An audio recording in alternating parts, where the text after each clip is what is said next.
Hello, everyone. There we go. I was waiting for my seat to fall a little bit. Hey, everybody, and welcome back to another episode of Kobold Chats. My name is Kendo or Kendo, whichever you prefer, and we are here once more. It is Friday, the end of our week, the middle of our day. Maybe you are at work. Oh no, that's too high now. Oh no. There we go. Maybe you're at work. Maybe you're just hanging out at home doing it, whatever it is you're doing. Thank you so much for being here, doing one of my favorite things, talking about Kobold Press and ttrpgs. So, gang, it's been pretty slow around here in the Warrens. We did a lot of stuff over the past couple of months, and it's that time of the year where everything's starting to calm down. We don't got a lot of Kickstarters going on. We're mostly just fulfilling them. Yeah, so we don't have a ton to talk about. We've got some few things. We still have some sales going on. But I just wanted to take another look at Book of Blades again, because we got just like a little peek last week, and it was pretty dang good. And we looked through like some of the subclasses for all of the martial classes. We looked at about like 2 or 3 of them, I want to say. So maybe we'll look at some more, but I especially want to look at the section of the book that is talking about having a mentor or a rival, and I want to see how those like mechanics kind of play into who your character is and like what cool stuff you can do with them. So I'm excited to read through that, and I hope you're excited to do so with me.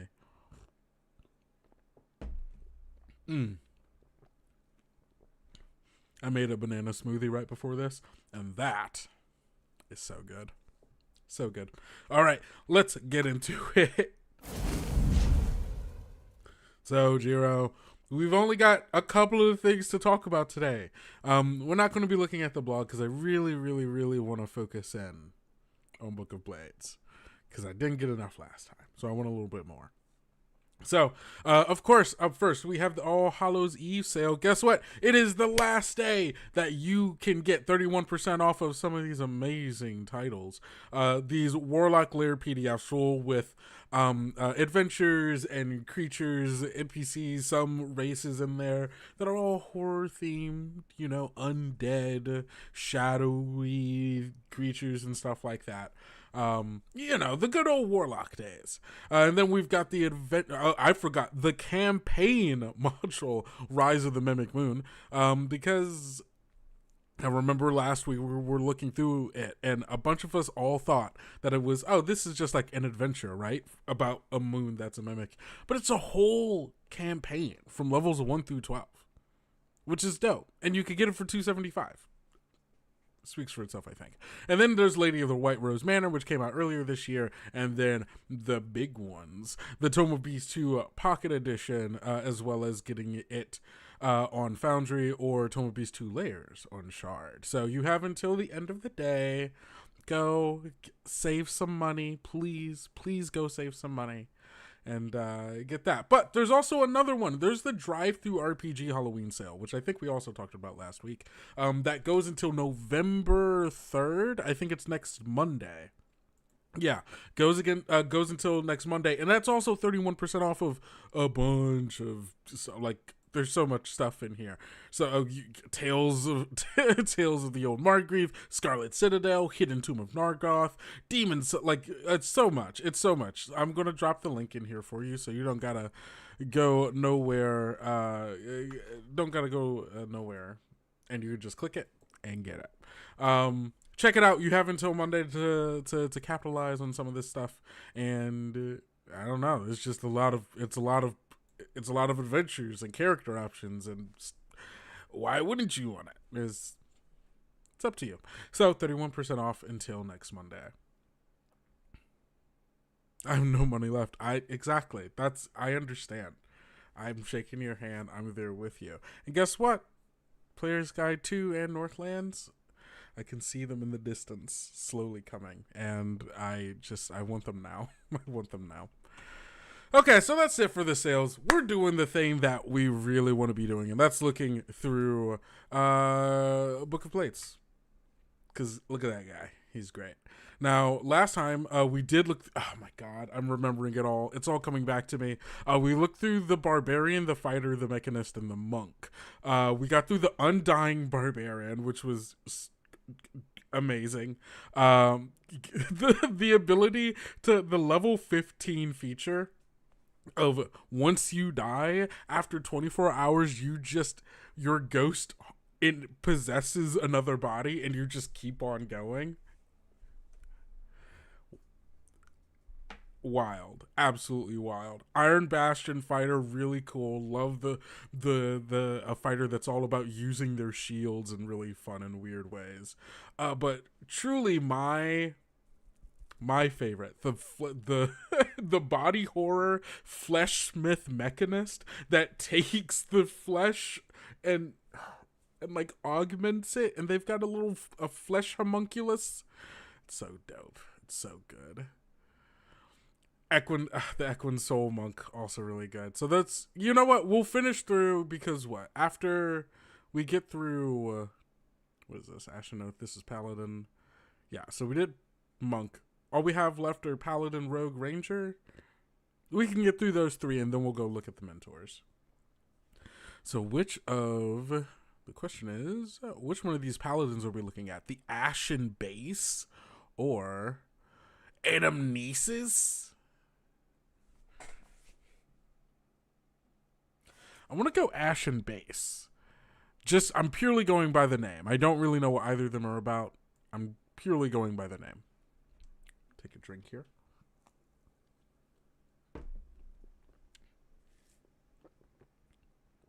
Okay. The Ashen Base is a simple oath, as old as nations and hatred. These paladins dedicate themselves to a self-destructive loathing for someone or something. Its adherents are evil, either knowingly or by degree, as their oath turns their lives to its central truth. Everything burns. The Ashen Base is the oath of total warfare, burned villages, slaughtered innocents, salted fields, and the ruin of nations, even one's own, because victory is not enough. This oath exalts gods of murder, warfare, and the baleful sun, an aspect of the sun in its role as bringer of drought and wildfire. This is not what I thought I was going to be reading when I started reading it. To the devotees of Ash, the only thing that matters is ensuring that your foes die so thoroughly that generations to come remember them only as a warning. Gah, this is wild. What a paladin. What a wild paladin. This feels more like a villain paladin. I would, if a paladin showed up on my party and they were like, yeah, I'm the Oath of the Ashen Base, and I knew what that was, I don't know if I'm hanging out with that guy. I don't think I want to hang out with that guy. That's just my personal opinion, but a great paladin for an evil campaign. So the tenets of Ash. Tenets of the Ashen Base are remarkably consistent, considering the enormous variety in its adherents. Fallen heroes, remorseless butchers, and bereaved scions all pledge themselves to a life of violence bereft of beauty, kindness, or peace. No quarter. To provide mercy, even to the most meager or sympathetic of foes, is an affront to your rage. To ask for it is unthinkable. You shall never surrender, nor shall you accept it. No bystanders, no belonging, holding, or relative of your enemy is safe. If you find a treasure of the enemy, it is to be destroyed. If you find a home, it is to be sacked. If you find an ally, they are to be slain. Paladin Zealot. This feels beyond. This isn't just zealotry. This is Punisher as a paladin. No, this is not the Punisher as the paladin.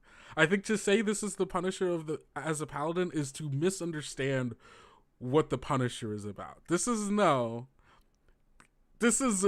war criminal. This is someone who's like, I'm burning and salting the fields. This is a bad person. This isn't an anti-hero. This is just a bad person. No rest. To falter is to allow the enemy to recover. You shall not allow yourself laxity, sloth, or joy. When your current enemy falls, you shall find a new foe. And no restraint. No weapon is too dangerous, no associate too vile to be wielded against your foe. Anything and everything that can be used in your war must be used. What a guy. What a guy. Hellish Rebuke. Okay, so their paladin spells at 3rd level, they get Hellish Rebuke and Thunder Wave. At 5th level, they get Misty Step and Spike Growth. They get Fireball and Spirit Guardians at 9th. 13th, Fire Shield, Freedom of Movement, and 17th, Contagion and Pass Wall. You gain the following 2 channel divinity options. Ignite the World Kiln. The World Kiln? Oh, that sounds sick. As a... no Thunder Step? Yeah, I guess not. They get Misty Step, Fireball, Spirit Guardians. It's just all the... you know, it's all of the war crime spells. Fireball. Contagion. As an action, you stoke the hatred within you, and a torrent of unnatural flame follows in your wake. When you activate this ability at the start of each of your turns for 1 minute, deal fire damage equal to your proficiency bonus to all creatures and objects within 10 feet of you. While you burn in this fashion, you emit a dim light in a 20-foot radius. Okay, so you get like a fire aura. That's pretty dope.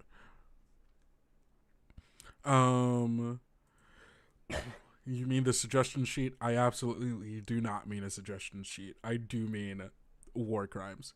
Rite of Devastation. As a bonus action, you raise your holy symbol and recite a condemnation of all edifices of civilization. For 1 minute, double all damage you deal to objects and any successful melee attacks you make against doors, walls, and floors are critical hits. So yeah, this is just a guy going in, slamming down walls, doors, everything, and then burning everything in sight. Also, very specifically, the Ignite the World Kiln does not protect your allies. All creatures within 10 feet of you. That's everybody.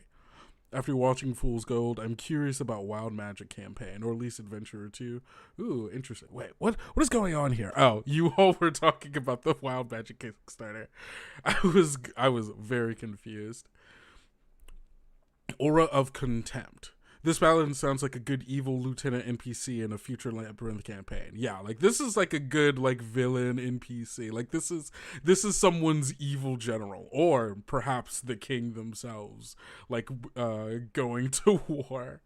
You armor yourself in disdain for your foes. A hostile creature within 10 feet of you can't use reactions if you dealt damage to it since the start of your last turn. In addition, if you deal damage to a creature with a melee weapon, you have advantage on saves against effects from the creature until the start of your next turn. This aura is enhanced by your 17th level aura improvements. Wild. A hostile creature within 10 feet with you can't use reactions. So that's a good way to prevent like opportunity attacks. So you could just go around the battlefield, getting everybody in that aura of yours. Just full on like, yeah, no, this is like a general in the middle of just like piles and piles of bodies, is just people throwing themselves against each other and them in the fray. Scorched Earth Brand. You can manifest an icon of devastation when you attack. When you deal damage with your Divine Smite class feature, you can cause the wound to take the shape of a glowing, painful brand. You know the location of any creature with this brand, even on other planes. There is no escape. You have advantage on attacks against a creature you have branded. In addition, if you branded a creature within line of sight, if a branded creature within line of sight would regain hit points, the brand flares painfully and prevents the first 10 HP the target would regain. Oh god, that's wild. You can brand creatures in this manner a number of times per day, equal to your proficiency bonus. All brands issued fade at dawn. So it's kind of like branding spike, but you can do it multiple times, and you track those people for... How long did it say? How long does it last? Fades at dawn. So yeah, it lasts for 24 hours. I don't remember the like core rules of branding smite. But I don't think you can't do it to multiple people. Wait, did this way? Am I? No, yeah, you can do this bleh. You can do this a number of times per day equal to your proficiency bonus, all brands issued. So yeah, you can do it to multiple people at a time.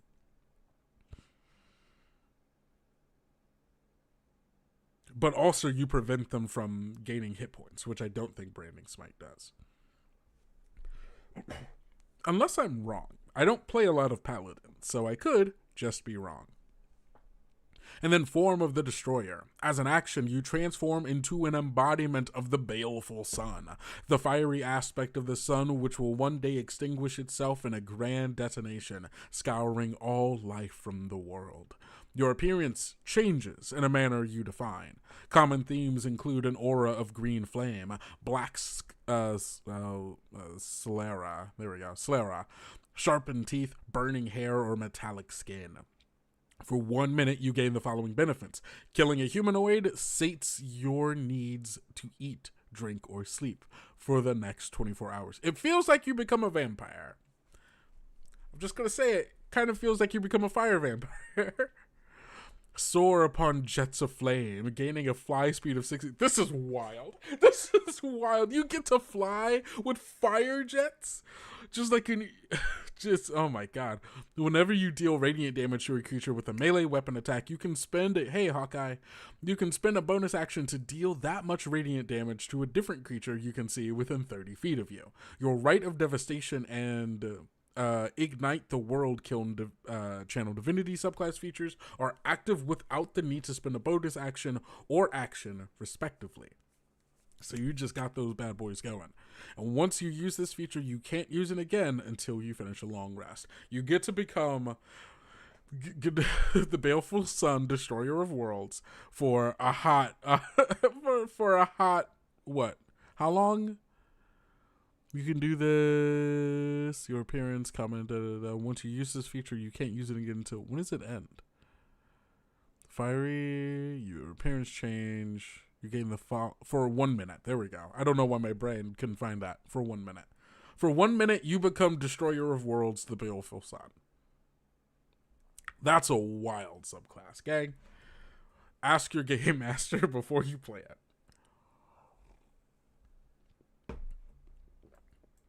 All right, next up, we got the Ranger subclasses.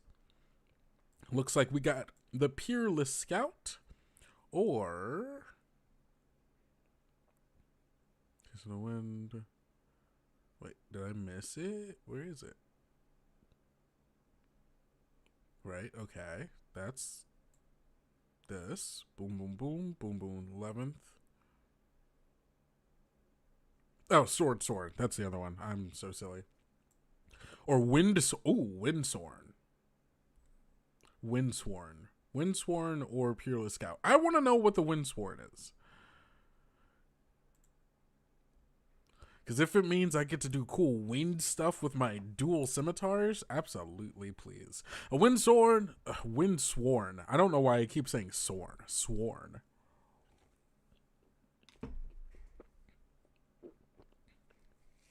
Windsworn is a beautiful to behold. A Windsworn is as beautiful to behold as they are dangerous. They artfully whirl through melee, flowing across the battlefield, dodging blows and rapidly slicing foes to bloody pieces. While rangers are often associated with the longbow, the Windsworn ranger embodies the spirit of two-weapon fighting. Facing a Windsworn with a weapon in each hand is a dance with death. I feel like Ranger likely has worse. I think so too. This one probably has a little bit less. Probably still some. Just less.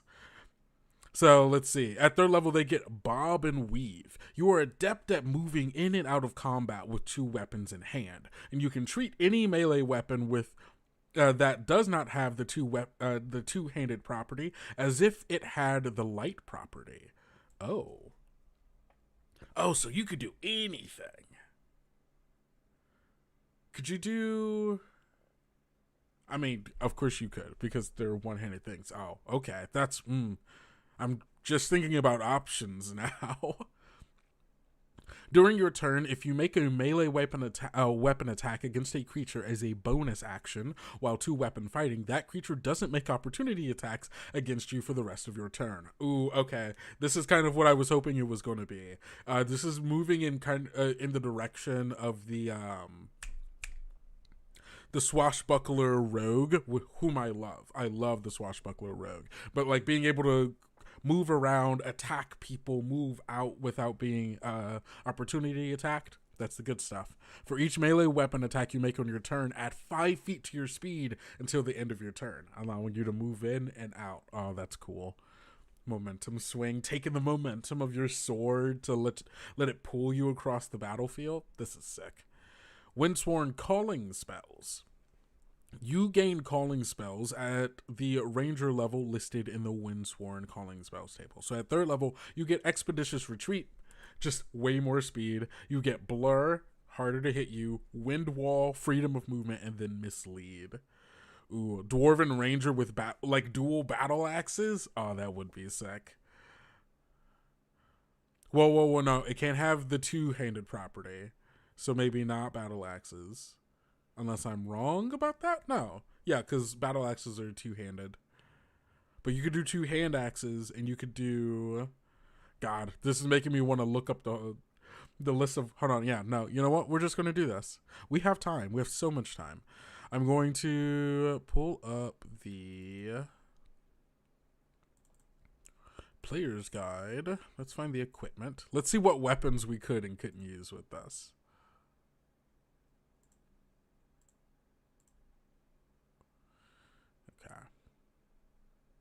That's all the... Okay, here's our weapons. So, we could do... Can't do Great Club. Can do Hand Axe. Can do Javelin. You could dual wield javelins. You could dual wield maces. You could dual wield quarterstaffs. Oh, yeah, okay. I guess versatile doesn't count as being 2-handed. So actually, you might be right. I think we could do a battle axe because it's versatile, not just 2-handed. Okay. So you could do spears. You could do sickles. Those are ranged weapons. You could do battle axes, flails, lances, dual-wielding lances. Running across the battlefield dual-wielding lances like you were just jousting everyone. You could do a longsword, dual-wield longswords, morning stars, rapiers, scimitars you could already do, short swords, tridents, war picks, war hammers, and whips. Oh man, this is the options are opening. And also, when you think of all the different weapon options that each of these weapons have, like, because you don't have to dual wield the same weapons. You could do a battle axe and a whip. And that's kind of wild. But I love it. All right, at 7th level, you get parry. You can use your reaction to add your proficiency bonus to your armor class against one melee attack that would hit you. To do so, you must see the attacker be wielding a melee weapon with the light property in each hand. Oh, so you can only parry if you have 2 things with the light property. Or does this say... No, you treat them... No. You can treat any weapon... Okay, yeah, so all of these weapons that you can use that don't have the 2-handed count as light weapons to you, meaning that you can parry with them. You can parry with your dual battle axes. Oh my god. Once you use this feature, you must finish a short or long rest before you can use it again. Starting at 13th level, you can use it twice before a rest, but only once on the same turn. Pretty solid.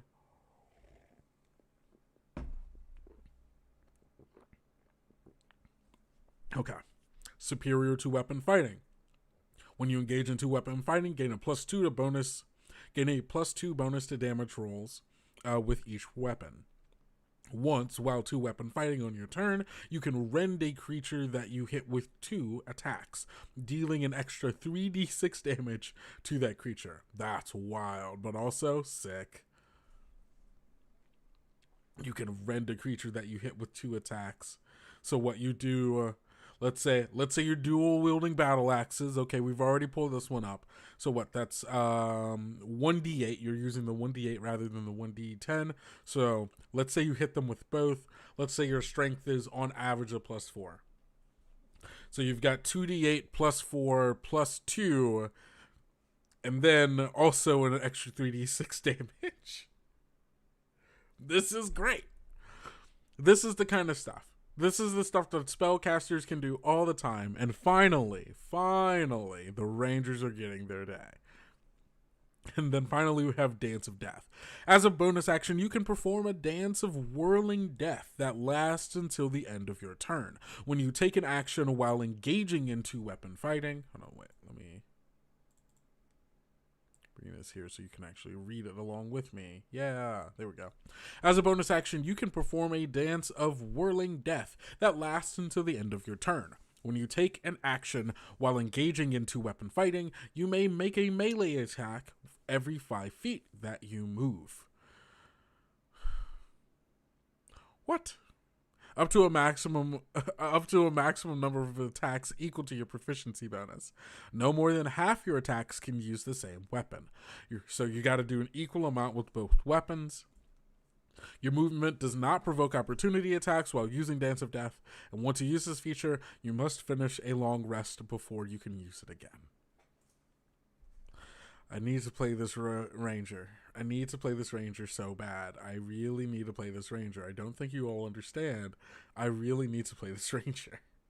I want to do the Dance of Death.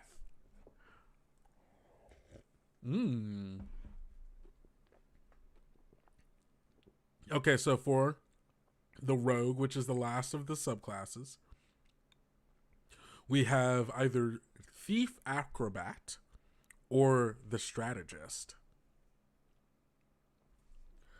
Any thoughts? Maybe, let's see.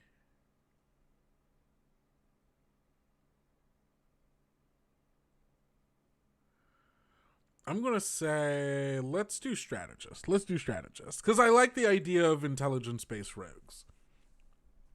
And I want to see if this is any different from the 5th edition, the Investigator? No. It's something similar in that way. I don't remember the name of it, though.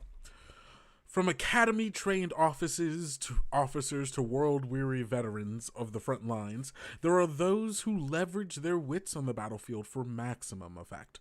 Trained in the arts of tactical maneuver and a little skullduggery in a pinch, these rogues use their wits to command or guide allies for maximum effect.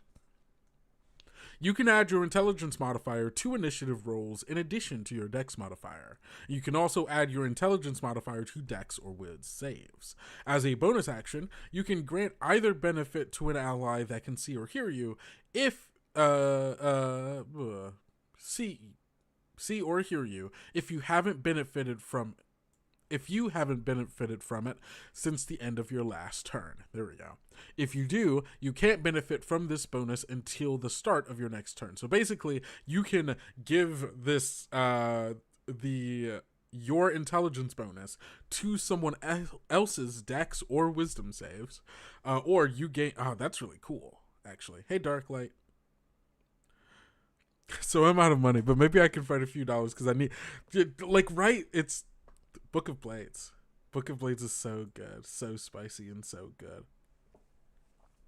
I just love this so much. Okay. Tactical Guidance. If you didn't benefit from your sneak attack on your last turn, you can use your reaction when an ally that can see or hear you attacks a creature to apply your sneak attack damage to that hit instead. You must state your intent before the result of the attack roll is declared. If the ally misses, no damage is dealt. Oh, that's so good. it really lets you just be in the background and be like, hey, go attack this person. Like, really, you are. It's, you see, this is what I wanted from this. This is what I wanted from this. Know the field. You can guide allies to take routes they normally wouldn't consider. As a bonus action, you can grant an ally the ability to use its reaction to dash or hide. Alternatively, you can use your reaction to allow an ally to immediately disengage from any number of creatures.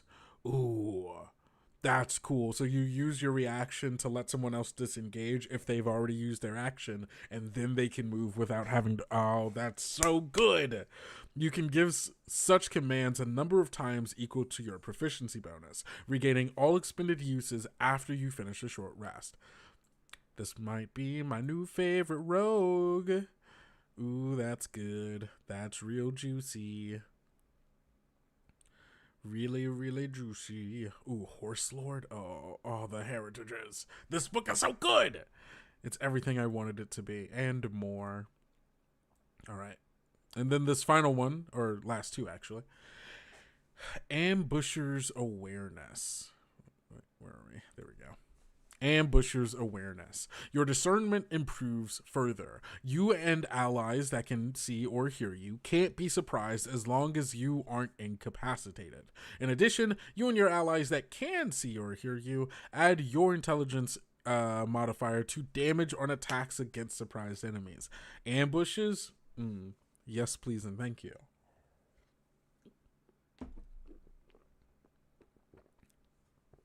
And last here, we have Commander's Eye. Your insights in battlefield pay dividends. You gain a second reaction that you can use before the start of your next turn.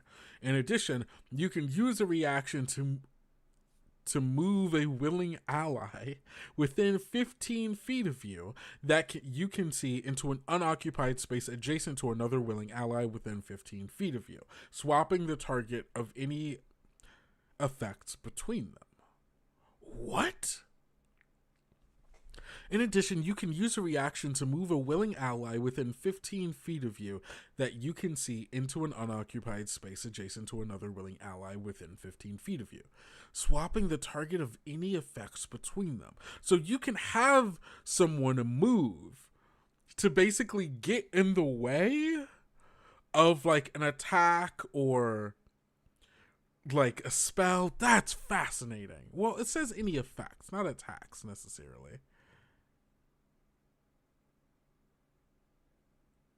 Swapping the target of any effects between them. Oh, like if you've given someone an effect, you can have them move and then that gives them the... Oh, that's interesting. Because you definitely do have a lot of stuff that you're giving people. This is exactly what I wanted. I wanted a rogue that felt like they're playing a game of chess. Like you're the protagonist of a Fire Emblem game and you are the strategist telling everyone where to move. It's so good. Book of Blades. You do not disappoint. You do not disappoint. Not whatsoever. Okay. So last thing I want to do is take a little bit of a look at the martial stories. Because in here they have rules about making a mentor and why you should have a mentor. And hey, guess what? I think we're going to make a mentor together. Maybe. We'll see. Let's read. Let's read and find out. After I take a drink of another delicious smoothie. Hello, Cassiopeia.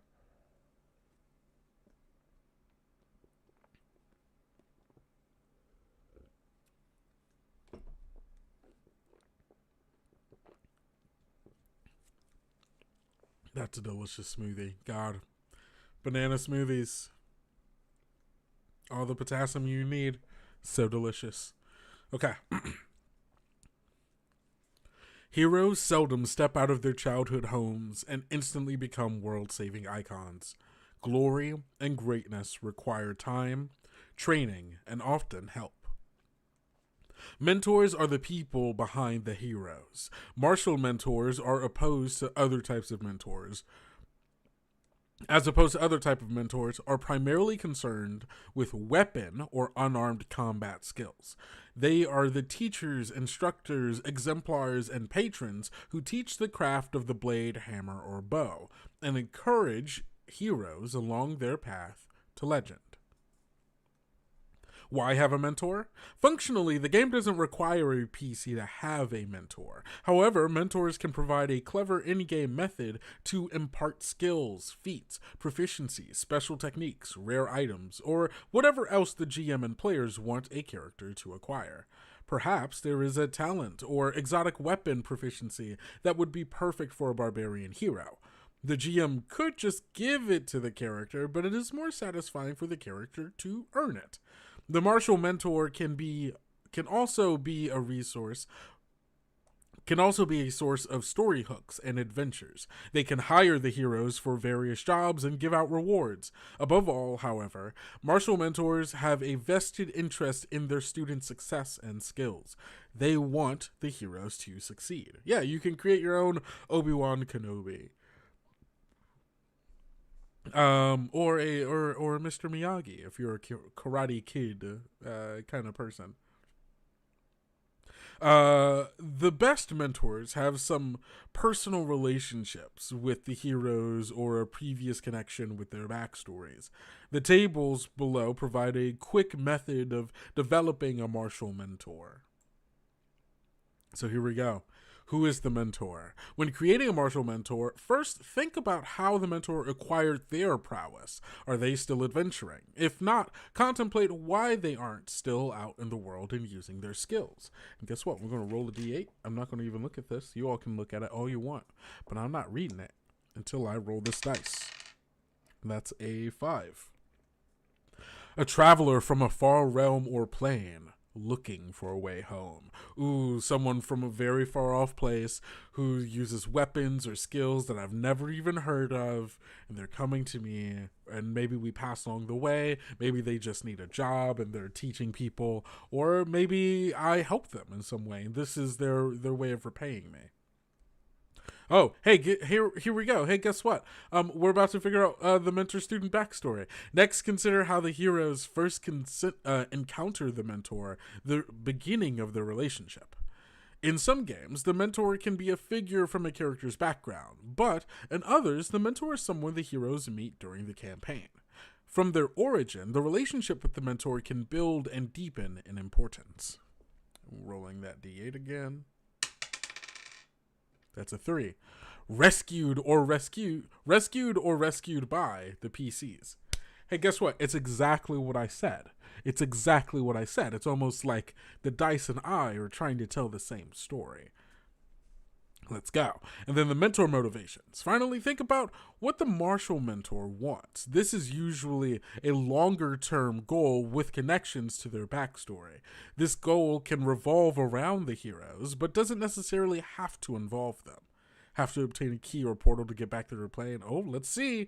What's their motivation? The 3 again. Wants to pass on an artifact level weapon to a worthy student. Maybe I saved them, or they saved me. They saw potential within me. They saw my potential, and in that they decided to train me so that they can pass on an artifact from wherever they are to me. That's sick. And guess what? We just made that story in like a couple of minutes. That's the power of telling it. That's the power of a rollable table. But like even then, like even if you didn't do something on these tables, right? This is a really good framing, right? Of like, who are they? What is it that they're doing? How did you meet them? Why are they teaching you? And what are their long-term goals? That may include you, may not include you. Maybe they think you might be their successor, or maybe they're just looking for a successor, which you might never be. Oh, the Maestro reminds me of the Game of Thrones. Arya's, yeah. The, what's his name? The one who gives her the silver coin so that she goes to become one of The Faceless Men? God, it's been so long since I've read Game of Thrones. I don't fully remember everything.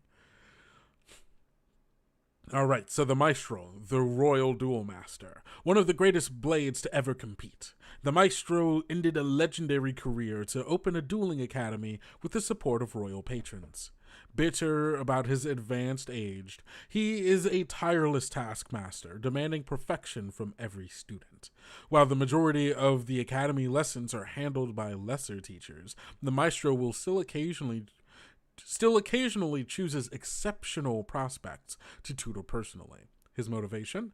To find a student worthy of his most secret techniques. Quirk: never remembers anyone's name, which gives you such a good role-playing opportunity. After they've gotten everybody, they always get everyone's names wrong. They always forget their student's name. But then the one time they prove themselves to them, they use their name. The tears, they're flowing. Secret: in talks with evil forces to acquire a potion to bring back his youth. Come on, Maestro. Come on. Who cares about your youth? You're a great teacher with wonderful, loving students. Has a magic rapier, Vermouth. Ooh, is that the name of the rapier? That's such a great name for a sword. Also, them naming the sword in that, good. If the target is a creature, the Maestro can choose to deal no damage and disarm the target instead. The target must succeed on a DC 16 strength save, or one item in its holding falls in a space of the Maestro's choice within 10 feet. Blade dancing. The Maestro can take the dash or disengage action as a bonus action. And reactions. Parry. The Maestro adds 3 to his AC against one melee attack that would hit him. To do so, the Maestro must see the attacker and be wielding a melee weapon. Yeah, no, truly, yeah. That plus 12 to hit, wild. Plus 12 to hit, but only doing 1d8 plus 12 damage, which is still a lot, right? It's so funny to me. Just like with his rapier, his 1d8 rapier, plus 12 to hit, plus 12 damage. So good. And I know some of that is because it's a plus 3 rapier, so I'm not a fool, I understand. But still, wild. And also, AC of 19. Oh, my boy. Old Grinning Bog. Street Sweeper and Grandmaster. Old Grinning Bog. Oh, yes.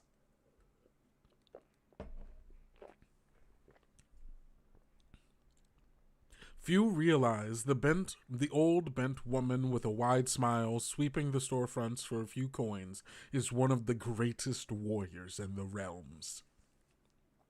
Master at armed and unarmed combat, she has had 1,000 names and spawned as many ballads and legends.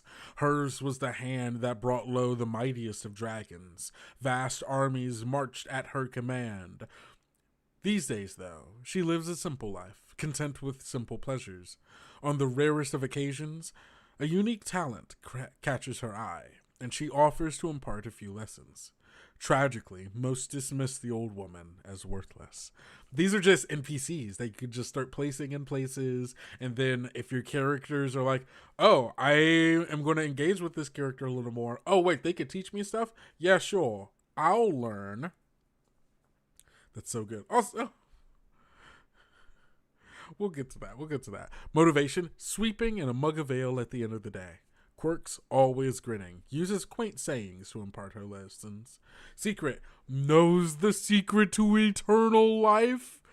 Oh, poor Maestro. If only the Maestro had met old Grinning Bog, he wouldn't be so bitter. He wouldn't be so upset. That's so funny. This woman who's just lived forever.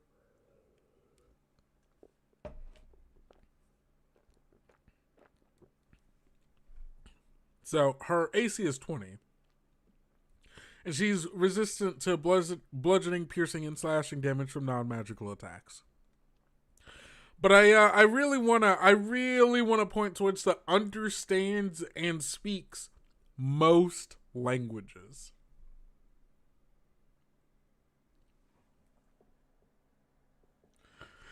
That's wild. I love it. This one's more Yura. Yeah. The eternal like just like been around forever. So eternal master. When old grinning bog drops to 0 HP, she's dead for 1d4 days. Then her body vanishes and she reappears in a location of her choice within 100 miles. No one's killing old granny bog. Old grinning bog.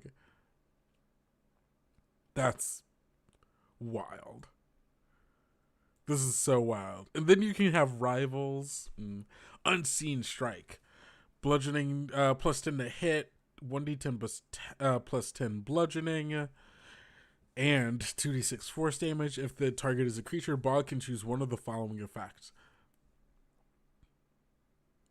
The target must succeed on a DC 18 save, a strength save, or be pushed back 10 feet. Okay, so it's just the way of the open hand stuff. Got it. Speed at 0, or you get thrown to an unoccupied. So you either get pushed, thrown, or just like speed 0. You're stunned. You're not moving anywhere. Disruptive touch.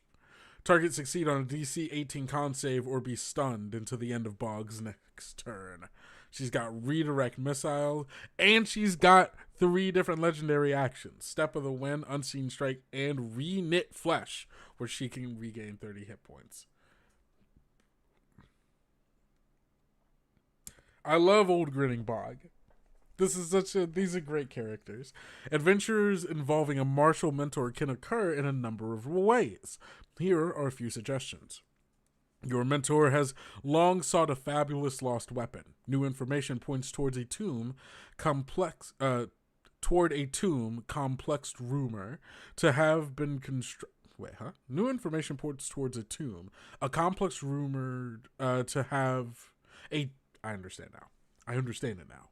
New information points towards a tomb complex rumored to have constructed to test the greatest warriors in the world. Is that lost weapon a prize or a false promise? A decades-long animosity exists between your martial mentor and the head of a rival fighting school. With the grand tournament soon to begin, I love a tournament, your mentor needs you and your companions to win and settle the conflict once and for all. The Grandmaster who instructed your martial mentor vanished long ago on a mysterious island. The map leading to that island has recently been found, and your mentor begs you to recover the Grandmaster's remains so that they can be properly laid to rest. This book is great. This book is so good. The amount of options and the ways that this expands the stories that you can tell in a world of high fantasy is essential, I think. In a world of magic and monsters and things of that nature, I think it can be very easy to get lost in like the fantasy of it all, and the magic and grand spells and rituals and cults and demons being summoned and dragons, and like it's really easy to get lost in all of that. And because of that, I think a lot of our stuff leans towards the magical, right? Getting very powerful spells and rituals, right? Getting new magic items, getting like all of these things that let you do superhuman tasks, right? And even making people who would otherwise be more mundane, right? Like your average fighter who isn't taking like a subclass that gives them spells, right? I think, and it tries to change them into being more magical as the way of making them better. However, I love this approach of finding ways to really hone in on what makes the fiction of wanting to be a fighter cool. The training and hard fought like experience, the meeting people who can teach you their skills, the passing that down to other people, to the having a rivalry in which your abilities and pride are put up against someone else's. Those are the kind of stories that go really well for more mundane people, right? And by that I mean not magical. And this is just, it gives you so much stuff. I mean, this, again, just a very small part of the book, right? That's talking about mentors. There's still stuff for rivalries. There's stuff for downtime activities like raising an army, training with your mentor, studying a foe. You've got new martial factions and organizations and designing your own martial organizations, equipment. Like, there's so much stuff still going on here. So I think it would be very smart for you all to go get Book of Blades, because this book is so good. It's so good. So good. So I hope that you understand and you go get it for yourself. That's all I got. Let's get on over here. Thank you all so much for being here for another Kobold Chats. It's been a joy. But sadly, I must call it for today. But I will see you all next week.